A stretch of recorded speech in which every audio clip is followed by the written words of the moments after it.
La tempête retarde le retour en classe, n'empêche, ça s'en vient mardi et il y a beaucoup de questions entourant le port du masque. Lequel est le plus efficace dans une école? Voici des réponses à vos questions.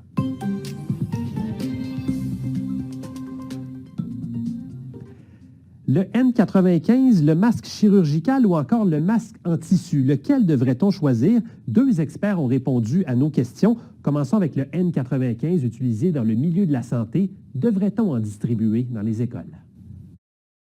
Si vous, mettons, on recherche à fabriquer des masques N95 pour le visage d'enfants qui sont plus petits, peut-être qu'ils ne vont même pas bien le porter, le N95, parce que ça ne va pas bien fitter, entre guillemets, hein.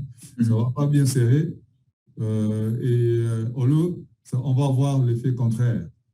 Au lieu que l'enfant porte le masque, il va le mettre en dessous du nez et puis il va être exposé. Et qu'on les porte mal, ça serait un faux sentiment de sécurité, ça serait peut-être pas l'idéal. Puis on gaspillerait, dans le fond, ces masques-là qui pourraient être utilisés ailleurs. C'est vraiment l'efficacité, l'ajustement, c'est ça. Si on a les quantités suffisantes, oui, c'est une chose, mais si on l'ajuste mal, ça ne donne rien. Donc, c'est comme mettre des pneus neufs sur une voiture, mais on ne les gonfle pas. Bon, ça ne va pas nous aider à grand-chose. Et qu'en est-il du masque en tissu qu'on voyait beaucoup au début de la pandémie? L'Ontario a choisi de fournir à ses élèves des couvre-visages en tissu de 3 épaisseurs. Devrait-on les utiliser? Le masque en tissu va être, disons, une protection minimale pour se protéger. Donc, c'est quand même mieux que rien.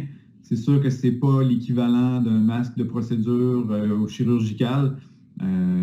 Encore une fois, chaque masque de tissu peut être de qualité ou de type de tissu différent.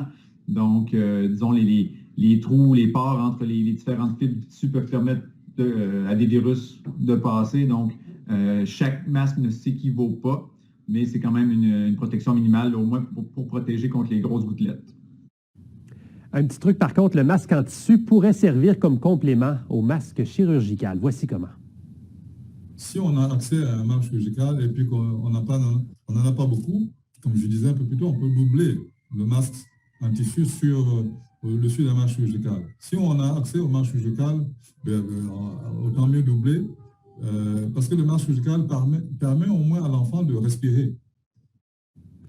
Sachez qu'au Québec, le gouvernement fournit des masques chirurgicaux à la fois aux élèves et aux membres du personnel. Le retour en classe pour tout le monde est prévu mardi. Pour une expérience optimale, visionnez le vidéojournal dans notre appli Info.